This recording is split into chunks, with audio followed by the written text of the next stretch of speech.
Bloomberg Audio Studios. Podcasts, radio, news. John, Merryn, how excited are you about inflation coming down a little bit? A little bit. It's getting a bit boring now because we know that it's going to go down to kicking around 2% by probably next month. It'll probably be not far off too, because we get the price cap, the energy price cap comes down, and that makes all the difference. And then for the rest of the year, we're going to spend time kind of knocking around that level probably, and everyone will be quibbling over, tenths of a percentage point. And that's going to be it, I think, for most of 2024. And the inflation will probably start to pick up a little bit towards the end of the year, but it will still be around about 2-3%. And by that point, we'll know when the next election is. So, yeah, it's kind of like, hurry up, let's get to the chase.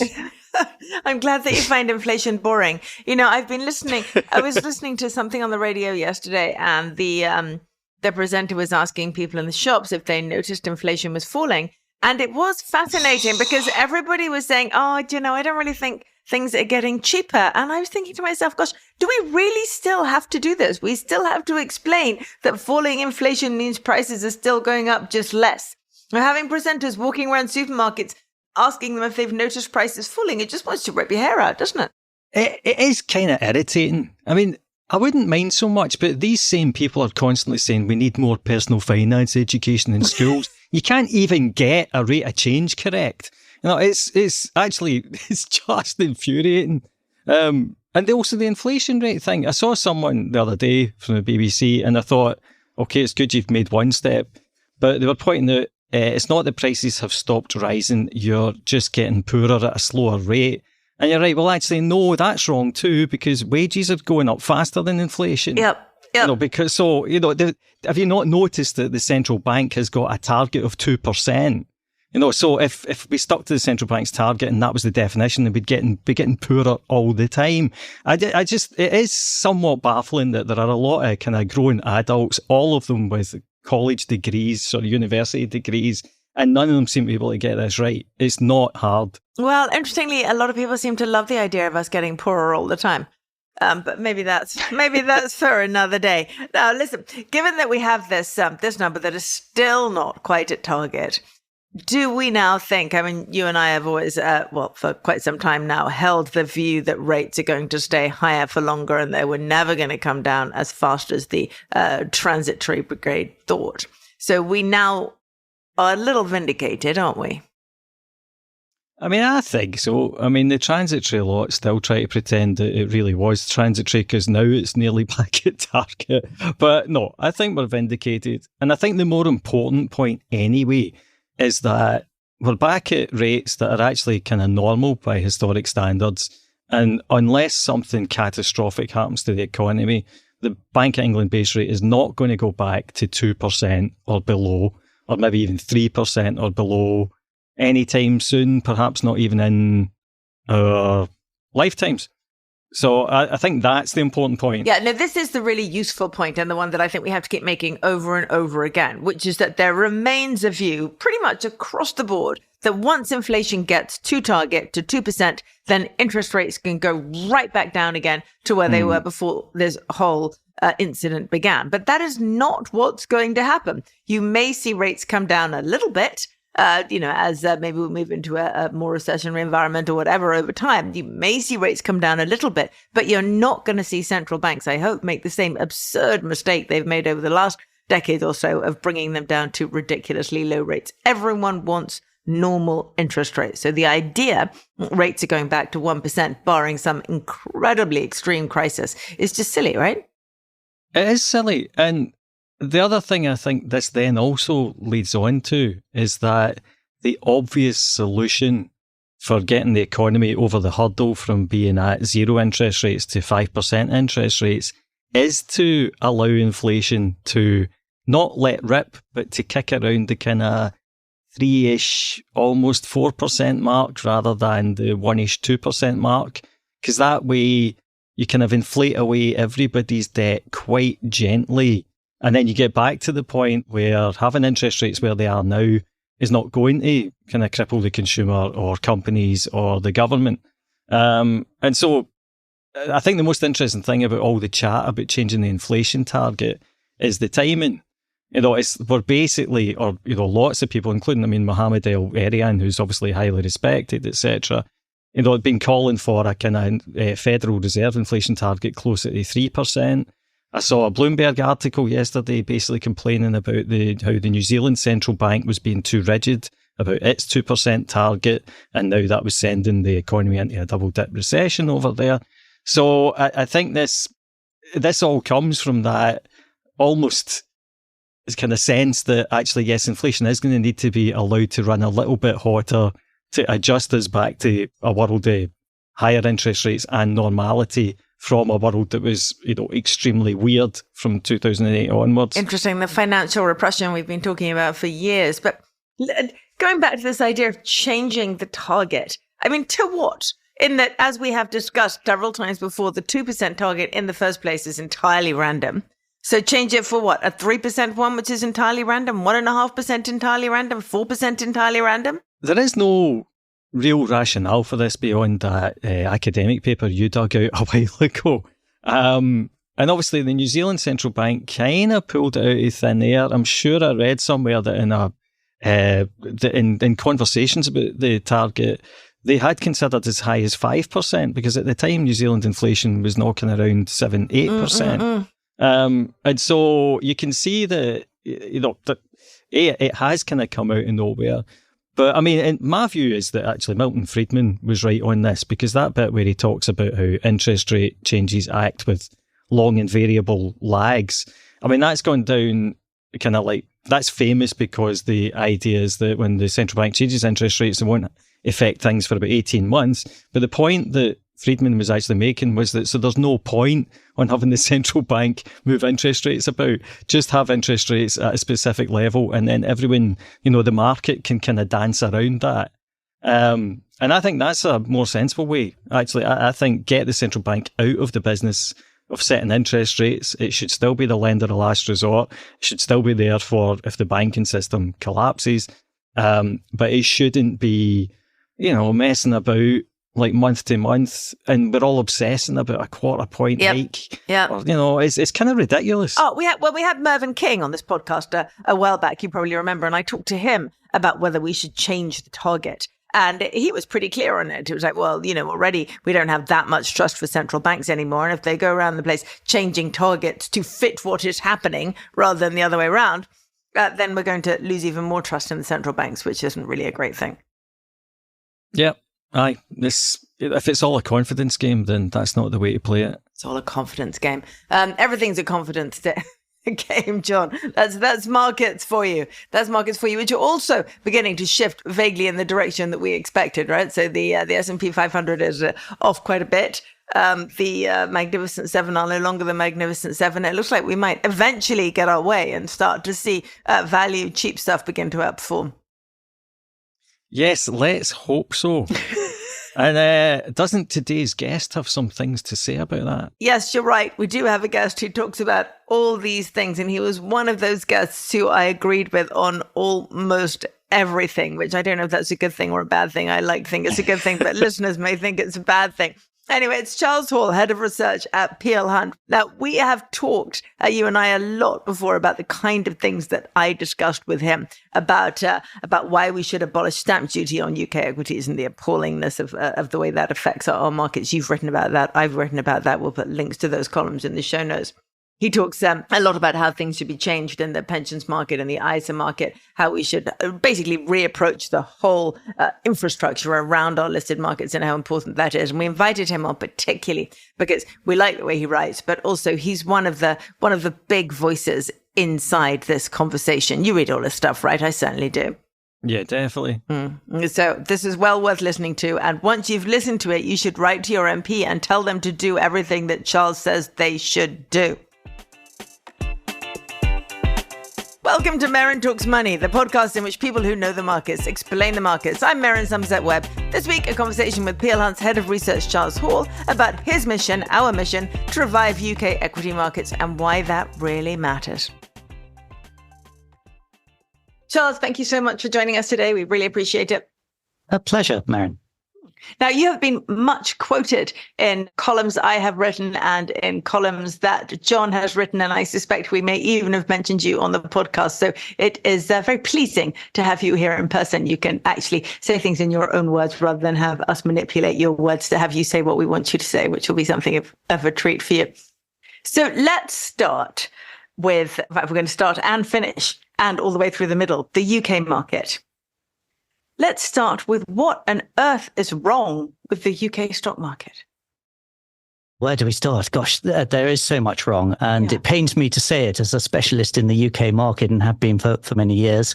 But the essential problem is the fund outflows from the UK market. And valuation is just one part of the equation of why stocks and shares go up. Over time, though, it is the flow of money going into companies or the outflow, as we've been seeing.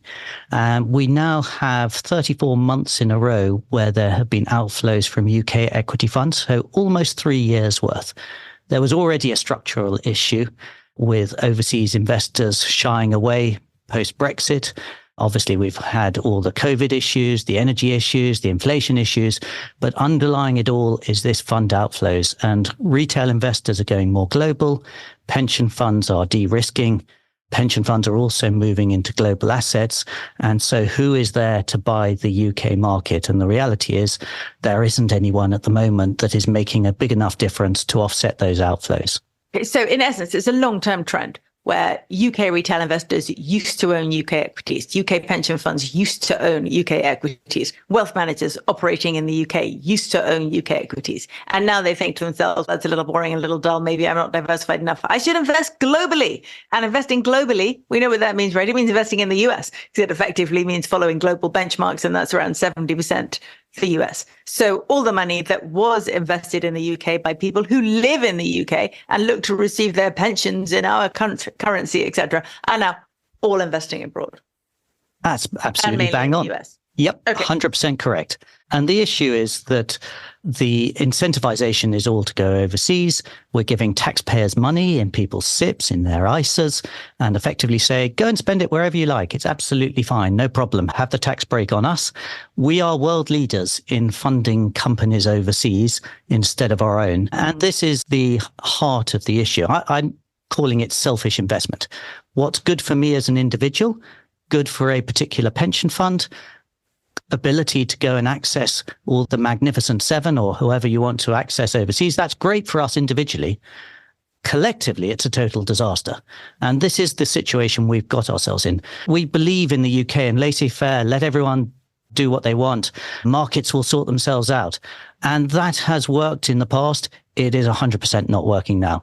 That kind of thing only works if everyone believes in it. And when you're the only person believing in market forces and laissez-faire, it can come back to bite. Let's go back to, I want to come back to this business of us using our tax breaks to fund companies abroad, because I think it's very interesting and very important. But let's come back, if you don't mind, to the driver behind it. I rather flippantly said, oh, people want to diversify and go to more exciting places abroad. But is that really all it was when the big pension funds and the wealth managers started looking at their UK equity exposure?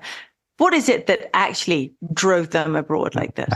Yeah, it's a lot more than that. It's regulation and risk is at the heart of what's been going on. And we've seen some disastrous decisions have been made in our pension schemes over the last 25 years.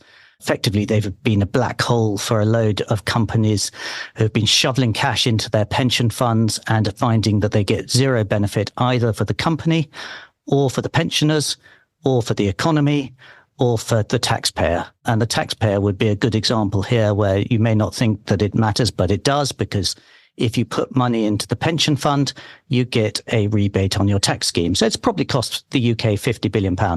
So an appallingly disastrous set of decisions have been made over decades that have got us to where we are. And the real crying shame is that our pension funds have been one of the worst performing pension funds around the world. And if you look in Australia, you look at the States, you look at Canada, many more pension funds have outperformed ours. And it may not be by much. It may be 1 or 2% per year. And everyone goes, oh, it doesn't matter. The reality is, over 25 years, that adds up to a vast amount of money. And that's where we are. The good news Miracle is of compounding. yeah, exactly. But we've encouraged our pension funds, explicitly encouraged them to move out of equities as well, out of equities and into bonds. So it's not just about moving equity exposure overseas. It's also about moving out of equities altogether, particularly in the defined benefit sector. It's worse than that. It's not even encouraged. It's effectively told them that they have to. And that's what the actuaries have done. And that's what the trustees do. Everyone is effectively working together to reduce risk. And unfortunately, in investing, risk is part of the equation. If you take risk out, you will massively underperform. And as well as I do, over the long term, equities massively outperform bonds, and particularly gilts or treasuries. And yet we have forced our pension funds to invest in fixed interest at precisely the worst time. And you look at the trajectory of our pension funds, and they are very correlated with that underperformance. And at times when the bond market, the yields were extremely low, that's when we were forcing them more into bonds. And it's all maddening, isn't it? Because what should have more of a long-term view than a defined benefit pension scheme? These are, by their very nature, very long-term vehicles. And so they should, on the face of it, be almost entirely invested in equities and go nowhere near bonds. Yeah. And of course, they have to have some matching because they have liabilities they have to pay each year. So you want to have some access to cash. But no, these are very predictable long-term funds. And unfortunately, our actuaries just took a view that interest rates were going to stay low forever. And they were wrong. And that's the nub of it, isn't it?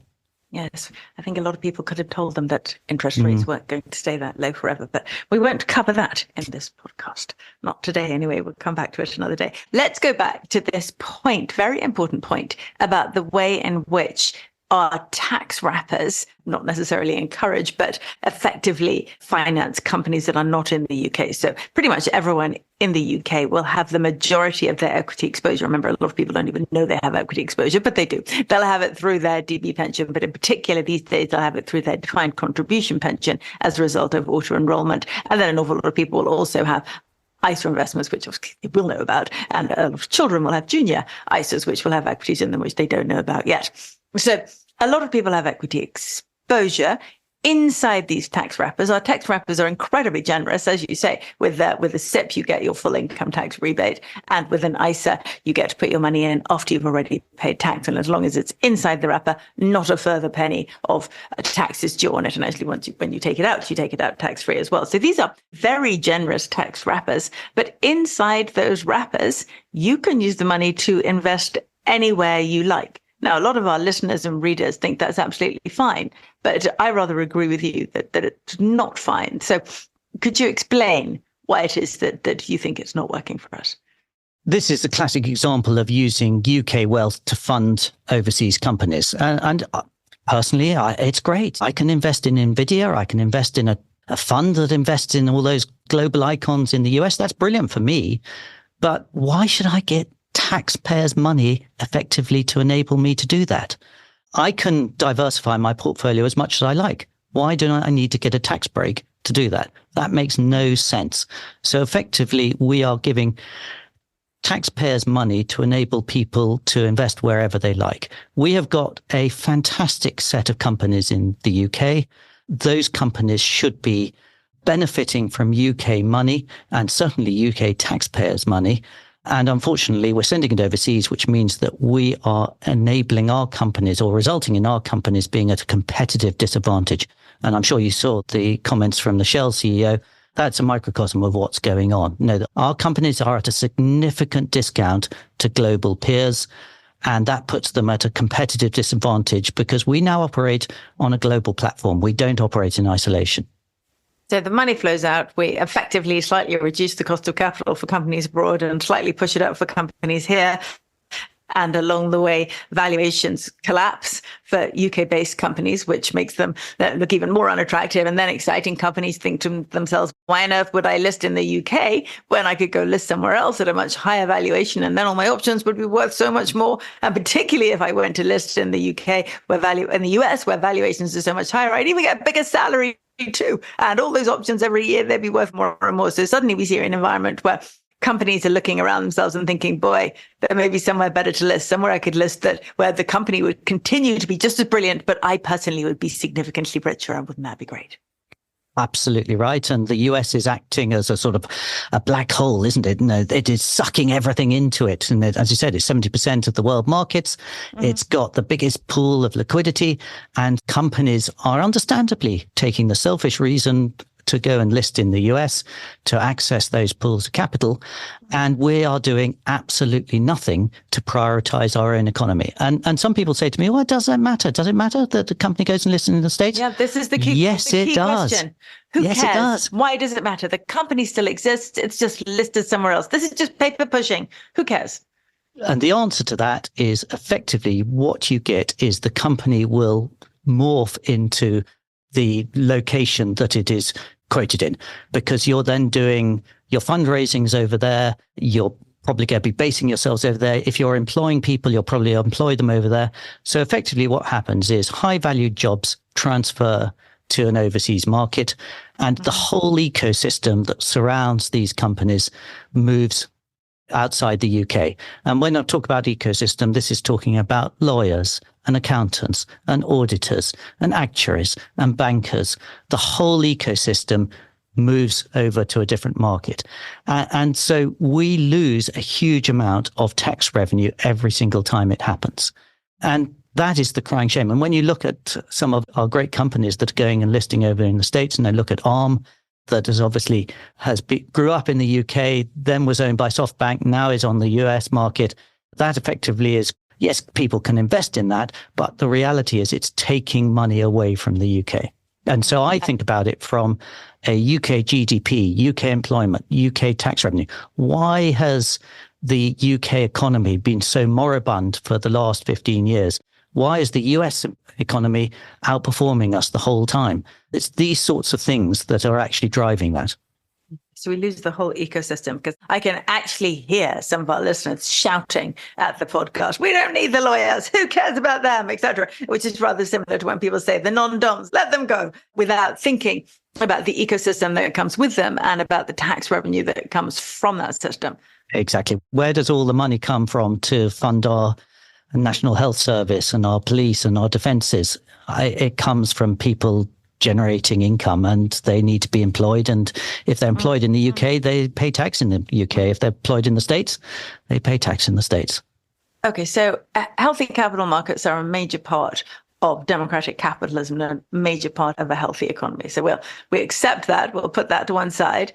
Now let's look at the market as a whole. Let's talk about valuations. Let's talk about just how cheap this has made the UK market relative to other markets around the world. I mean, this is something that you and I have been talking about for a long time. John and I have been talking about for a long time. And interestingly, other people are beginning finally to pick up on. We had a report out from Goldman's earlier this week, also last week, relatively recently anyway, pointing out just how cheap the FTSE 250 is. And we've had similar things from a couple of the other American institutions. It's beginning to be noticed because it really is so cheap, right? Yeah, and it's cheap, but does anyone care? And we've seen lots of reports saying it's cheap, but the reality is it doesn't change anything. And we maybe can come on to some solutions for this. Yeah, let's come to solutions in a minute. Now, let's talk about the cheapness. Yeah, when I'm talking to overseas investors, they all go, it's really cheap. Oh, God, I'd love to buy the UK market, but it never goes up. I'm not buying a market that doesn't go up. I want to buy a market that goes up. And so many investors are momentum players. They buy things that have already gone up and carry on going up. And the UK market is a classic example of a value market that isn't going anywhere. And so they just feel that it's a valuation trap. How cheap is it? It's probably 20-25% cheap. So there's a massive value gap. Our market overall is worth 2.5 trillion. 20% of that is 500 billion. It's a huge amount of value that is missing. And how can we validate that? You can actually look at what's happening in real life is that so many of our companies are being acquired, and they're being acquired by private equity. They're being acquired by UK companies, and they're being acquired by overseas companies. If you take last year's acquisitions alone, the premium paid was 55%. 55% is a very large premium. That premium is normally 30% or so, 35%. So that just tells you exactly that other parties are prepared to pay a significant premium for our companies. And that is continuing this year as well. So undoubtedly, the UK market is cheap. We need a trigger to actually realize that opportunity that is sitting there waiting for investors to benefit from. You'd think that this rise in takeovers or merger and acquisition activity in itself would be something of a trigger, because if domestic investors and international investors look across to a market where the premiums on takeouts are that high, that you would think might in itself move them to think, I'll buy some of that as well. As John and I keep saying in our columns and on this podcast, if you don't buy them, someone else will, and So true. your opportunity will be lost. Yep. And so why is that not happening? Comes back to equity fund flows.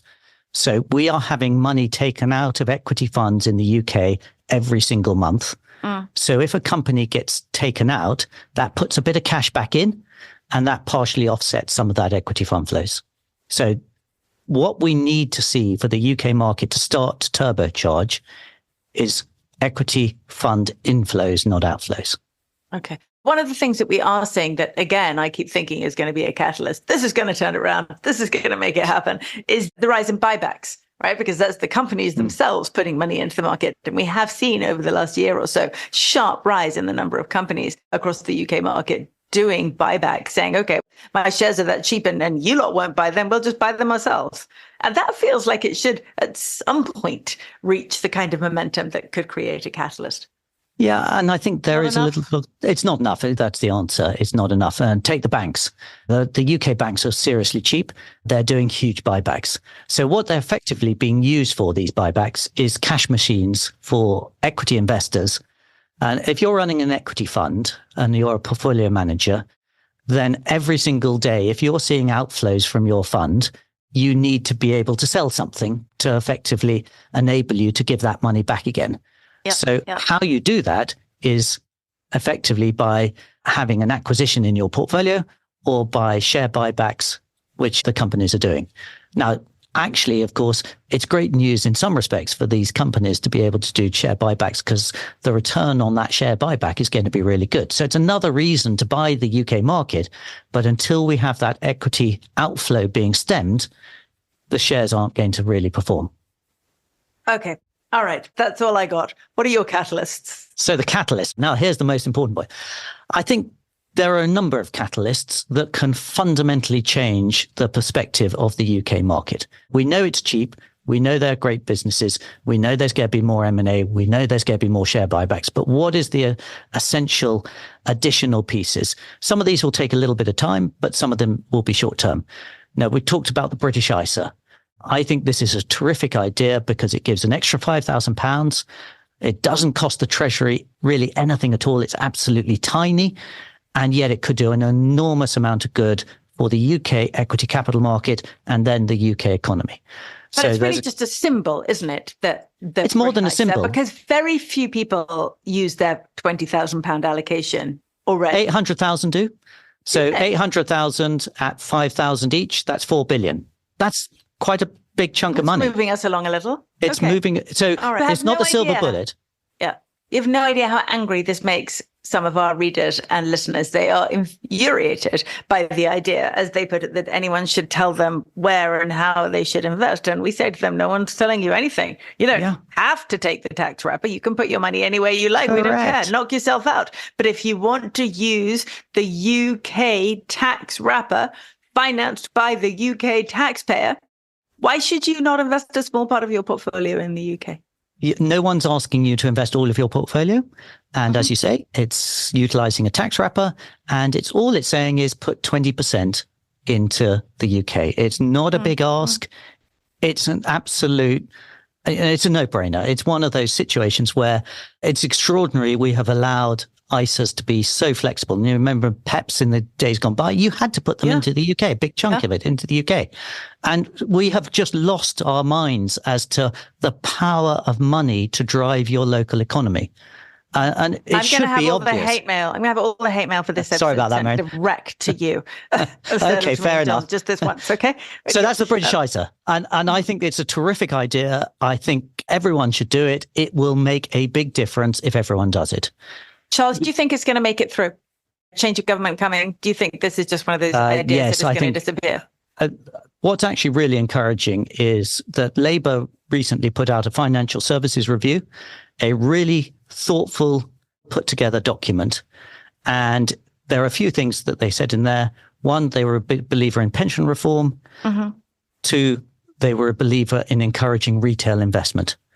And these combined are going to be really helpful to resuscitate the UK equity market. They know there is a problem in the UK equity market. They also know that there is a direct linkage between the UK equity market and the UK economy and UK tax revenue. So they are, it's probably too far to say they're evangelists, but they get it. And this is really important. And so I think, if anything, they will go further. Okay. So that's the British ISA. You mentioned pension reform as well. Yeah, pension reform. We've talked about the disastrous policies we've had on pensions for the last 25 years. We can start to put it right. There is no better time than now to start putting it right.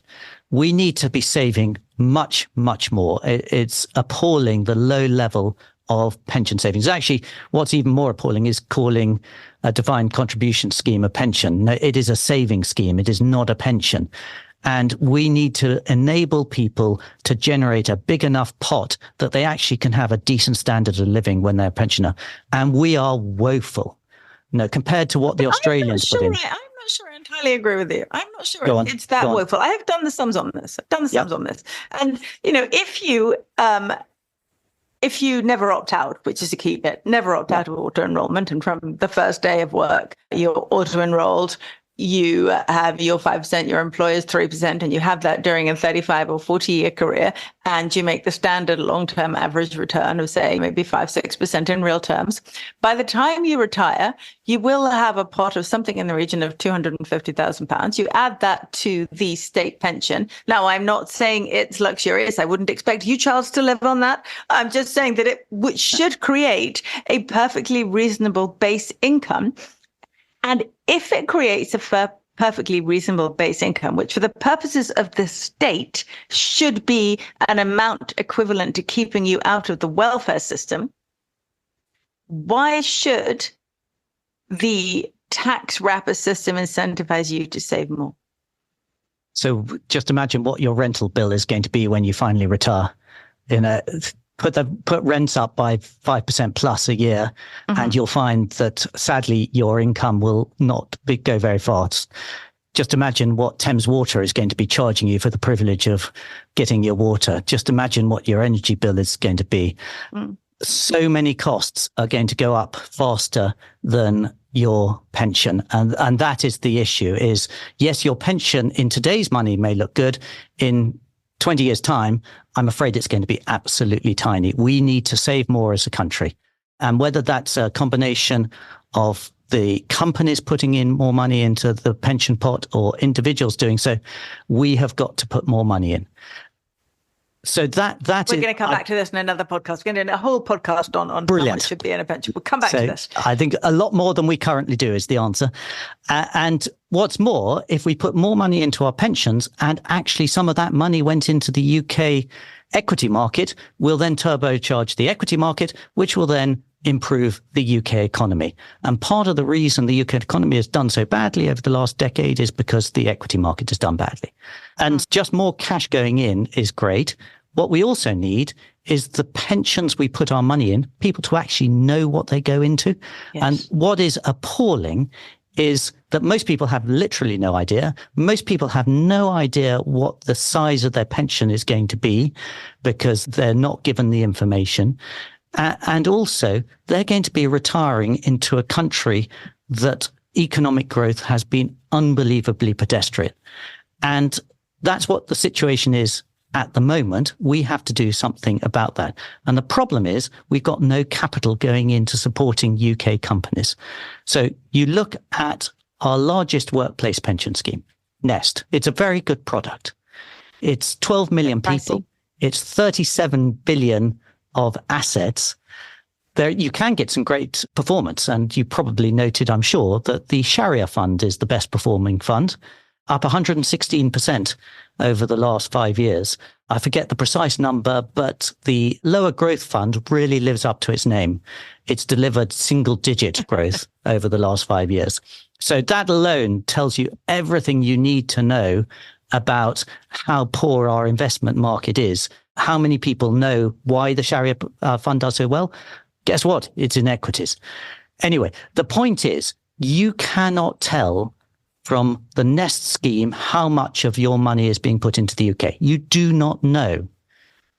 Compare and contrast with Australia, the Australia Super Fund, they put 23% of all their contributions go into Australian equities. The Australian equity market is pretty small, but a big portion of their pension fund goes in. Guess what? That actively drives employment, GDP growth, tax revenues, and they work out, it's not rocket science, they work out all of those people paying into those schemes are going to retire in Australia. Do they want to live in a country where the tax base is so low, they can't afford a health service, they can't afford a police force, they can't afford defense? I, as a taxpayer, want to live in a country where we grow our GDP and we can afford all these things.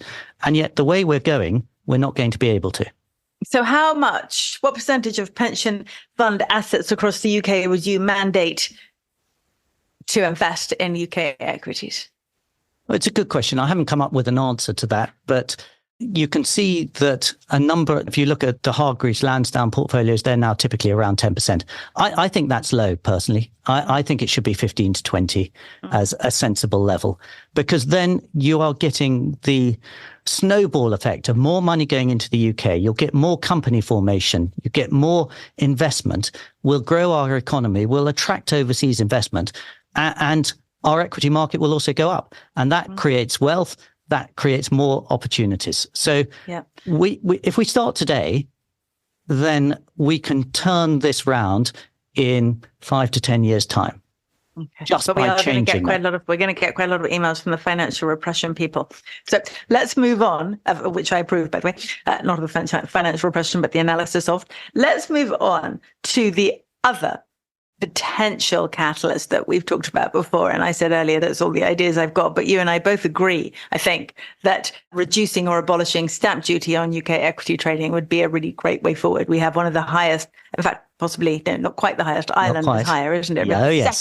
Second highest. And I'm sure, Merryn, what's happened in the Irish market? Have you seen the Irish market? How many companies are leaving the Irish market? Mm-hmm. They've made an absolute disastrous situation in Ireland worse by that 1% stamp duty. Utter madness. So they're 1%. We are close to madness. We're 0.5%. We're the next on the list, the next highest. Yeah. And who could imagine that we would actually be uncompetitive with France? France, they don't charge any stamp duty on smaller companies. They charge 0.3% on larger companies. It is bananas. And of course, in the US and in Germany, they don't charge stamp duty.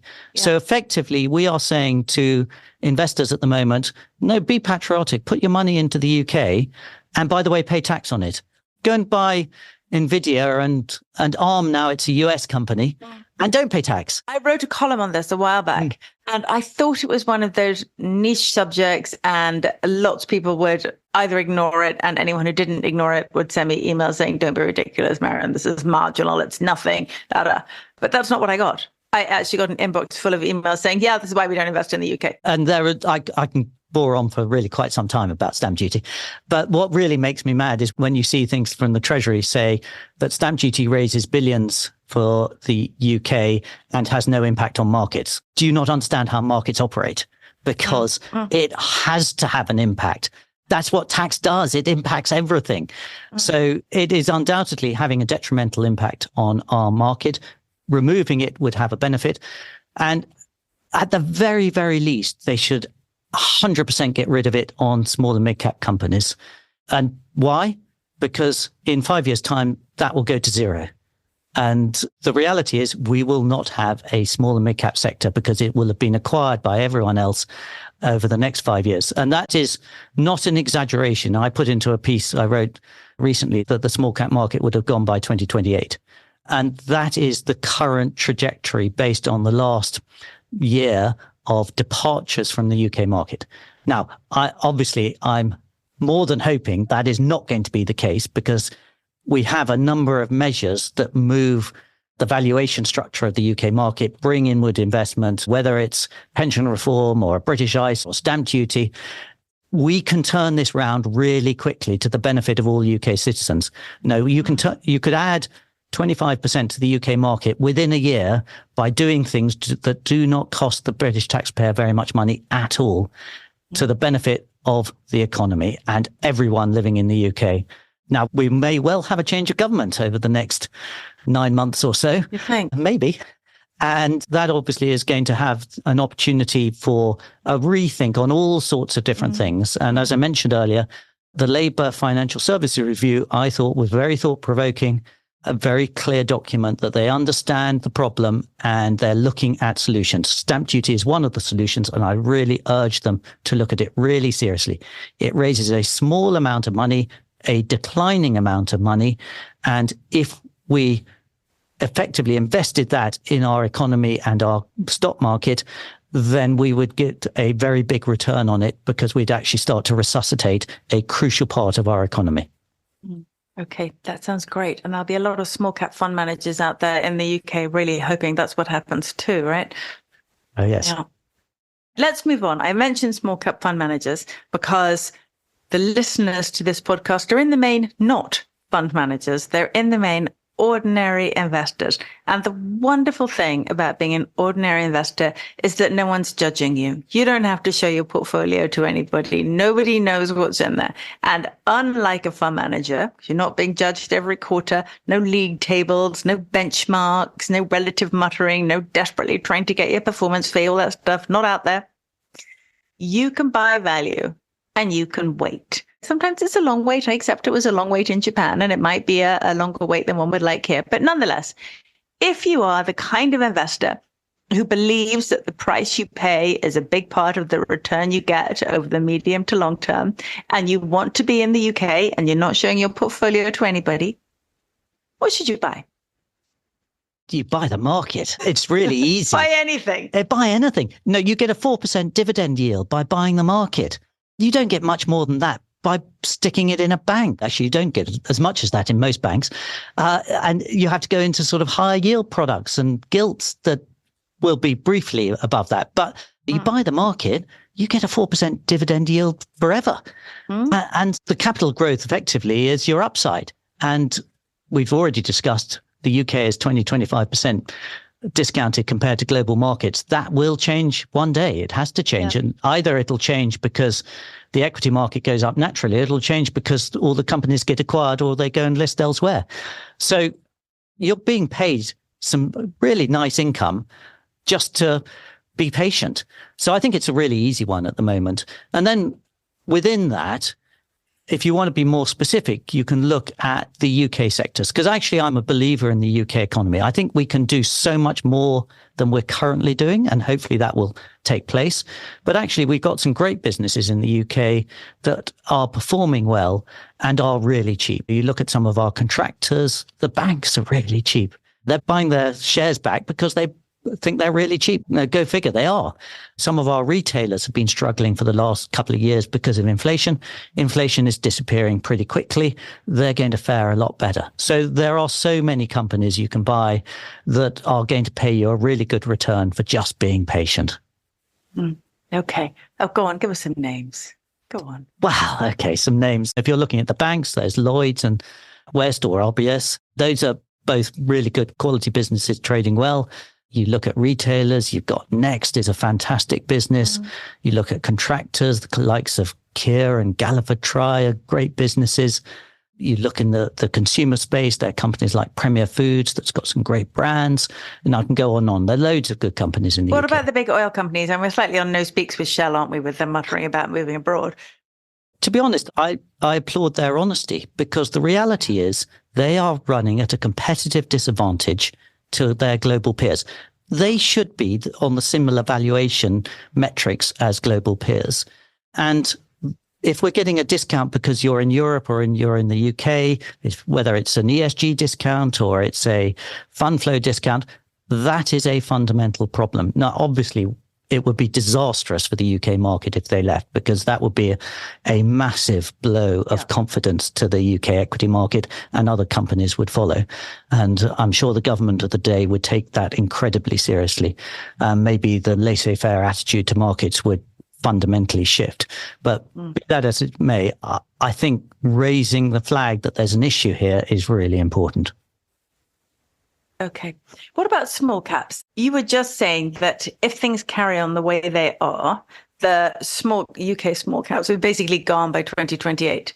Now, if that were the case, if that happened and they were all taken out at a 50% plus premium, wow, we'd be a little upset about the UK, right? That would be the end of the UK economy. But what an amazing return you'd make over a 4 or 5 year period. Correct. And that is the opportunity. And so 5 years ago, there were 160 companies. I'm excluding funds. 160 companies were in the UK small cap index. Today, 113.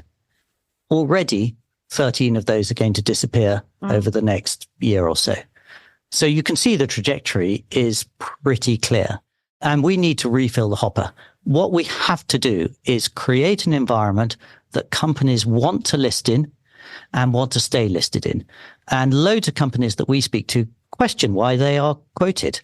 And that's why so many of these acquisitions are happening, is because you've got a willing buyer because of the valuation. You've got a willing seller because they're going, the equities market's no longer working for me. Yeah. So we need to change the dynamic. And there are some regulatory reforms that we are positive on and feel will help. But it's not the regulatory reforms that are going to make the change. It's the fund flows, it's the valuations, and it's the dynamic around capital and growth and creation of savings in the UK. We need to be supporting our entrepreneurs rather than kicking them. And I think there is a change in mentality going on. It needs to accelerate. Hopefully, the media can support this so that actually we start to recognize that people who create jobs, create wealth, generate tax revenues are good for the UK. That is a fundamentally important point that sadly has been lacking over recent years. Okay. I'm on your side. And one other this point. Part of the media is on your side. Hey, great. One other point is there's been an obsession with private markets. Yes. And private markets have done really well over 15 years. Now, guess what? That coincides very neatly with a period of ultra low interest rates. Charles, come on now. What has happened here is that private equity managers are way better at managing stuff than anybody else anywhere.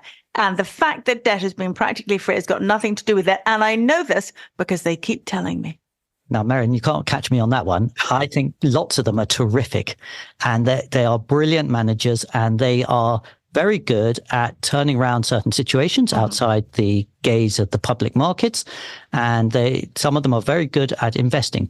But it is totally undeniable that they have had a free pass. They've got the golden ticket because of ultra low interest rates. And unfortunately, government has looked at that and gone, oh, God, that's clever. Let's put our local government pension schemes into that. Let's do a Mansion House compact that says, let's put more money into private capital at exactly the time when interest rates go up. It's bonkers. And exactly the time when listed markets really need them. And also totally missing the point that there is a public good with listed markets. And what I mean by that is that companies in the full glare of publicity tend to behave better. And they have annoying analysts like me. They have annoying journalists, not mentioning any names. We poke and prod them the whole time. Yes. We check what they're doing. We question them. We call them out. We say, well, that doesn't look a good strategy, or you need to do better here. Look at the issues that loads of companies have had from sustainability or whatever it is. The full spotlight on public companies is a public good. Guess what? When you are private, you get almost none of that. Would Thames Water have happened if that had been a public company? I doubt it. They would never have been allowed to leverage to the extent they did. Would the post office have had the appalling situation of the last decade, last 20 years, if an analyst that is writing on that company, they would be saying you need to be making a massive provision for a massive problem that is of your own creation. So there is a public good for public markets. Now, it's not perfect. There will always be charlatans. There will always be companies that make strategic missteps. But these things are called out a lot faster. What's more, public companies actually pay tax. And their structure is not set up with one of the main aims to avoid paying corporation tax. So guess what? They pay a lot more tax revenue than private companies. So the whole thrust towards private markets, totally mad. Yeah, let's have more listed companies. Excellent. Correct. Before we go, we always ask the same question at the end, and I have to ask you as well. 10-year period, you've got to have one of these assets. Maybe assets is the wrong word. Would it be gold or would it be Bitcoin? I don't understand Bitcoin enough, so it has to be gold. Okay, welcome to the club. Thank you very much, Charles. Thanks very much, Merryn. Thanks for your time.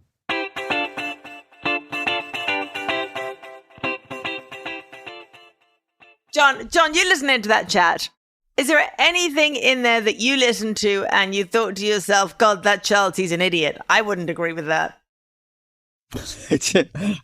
Unfortunately not. I prefer it when I can find something, but it's very hard to disagree with any of the points that Charles is making.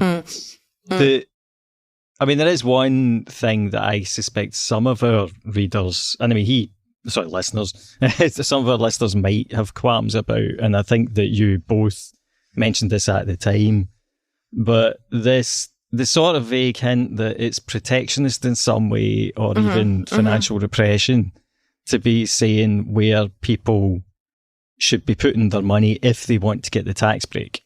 I think that's one of the few things that will have listeners shouting at the podcast emitter. Yeah, I agree. And it's one of those things that people look at and they go, this is a kind of financial nationalism. This is protectionism. This is repression, etc.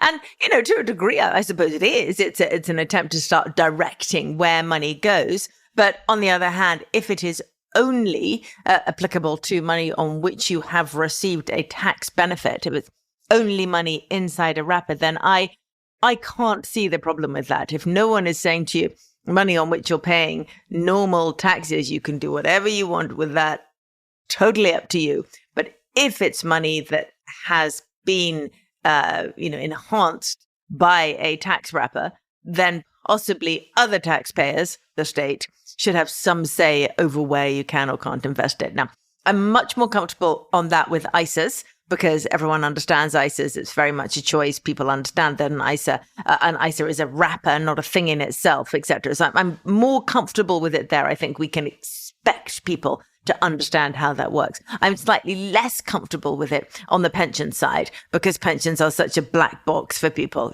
so there's so many people, a pension is a thing. It's not a wrapper inside which there are investments. And I do think there's a comprehension gap there. So I'm slightly less comfortable with it when it comes to pensions, because I think there the state has much more ability to direct where money goes without there being full transparency. And I'm also uncomfortable with it because a lot of the conversation around it has been about investing in private companies as opposed to public companies. And like Charles, I'm super, super pro public companies over private companies. I want to see that transparency. I'm a great believer in shareholder democracy, and I want to see people being able to challenge corporates for all sorts of reasons. So I'm less comfortable with this idea that there's more growth available for the pensions industry if they are directed by the state to invest in unlisted companies. That makes me feel a little nervous. I think that's a really good point. The interesting thing is that, and this sort of leads to the other thing that Charles was talking about. I mean, the DB pension funds are already basically subject to asset allocation by the state. And that's why they all hold gilts, basically, rather than kind of massive amounts of equities. So it is kind of also a bit rich to complain about the idea that a little bit of money might be diverted tax efficiently towards UK equities, whilst ignoring the fact that there's this essentially kind of compulsory bid for gilts by the kind of defined benefit pension funds. But suppose the other thing about the private assets issue is I don't know, I'm curious to know what you think about this, but I get the impression there's just a lot of, I don't know if it's confusion or if it's lobbying, but at least part of this private assets thing seems to be tied in with the idea that, we've become obsessed with fees and costs, which is the thing that always comes up in these conversations. And it's the one area where I think it's bad that a lot of the focus is falling on that, because one of the kind of unalloyed goods of the last 10 years in finance has been the focus on bringing costs down. And that's the last thing that we should be kind of focusing on unwinding if we're going to change the pension system. Agreed. And if you look at the private equity industry and you look at the fees that are made there and you look at the amount of money that has been generated there, it's hard to say, gosh, this lot couldn't cope if they were to cut their fees a little bit. Yeah, exactly. And also the private assets thing is a bit of a function of the zero interest rate world. It's not like private equity didn't work or didn't exist before 0% interest rates. But the kind of explosion in those kinds of assets kind of dates back to after 2008 and the kind of quest for yield. And I suppose we're seeing that unraveling in the investment trust space right now, or gradually being resolved, because that, the music royalties investment trust hypnosis has just been bought out after several kind of months or a year of quibbling about what the value of its assets actually are.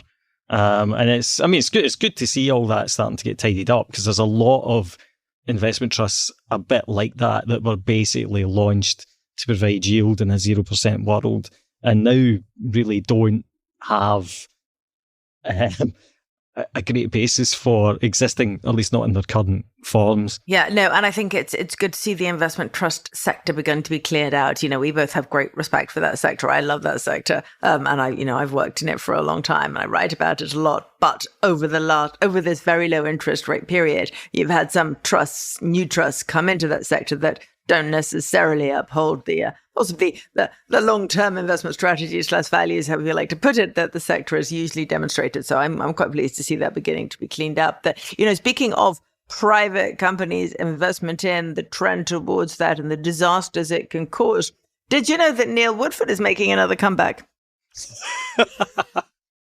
Have you seen this? Oh, that was a good transition. I think that should go down in the record books. Thank you.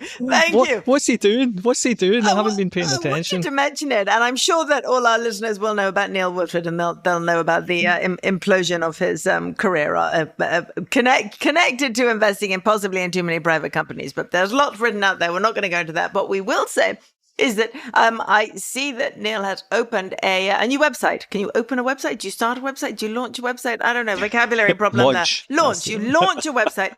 And it's called Woodford Views. And there's a lot of sneering about this on Twitter /X. Of course there is. But I have signed up to it because, here's a man with a long career. He's been through a lot of cycles, and I'm quite interested to see what's going to come out of that.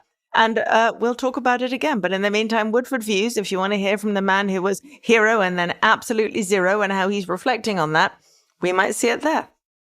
You signing up, John? You're not signing up, are you?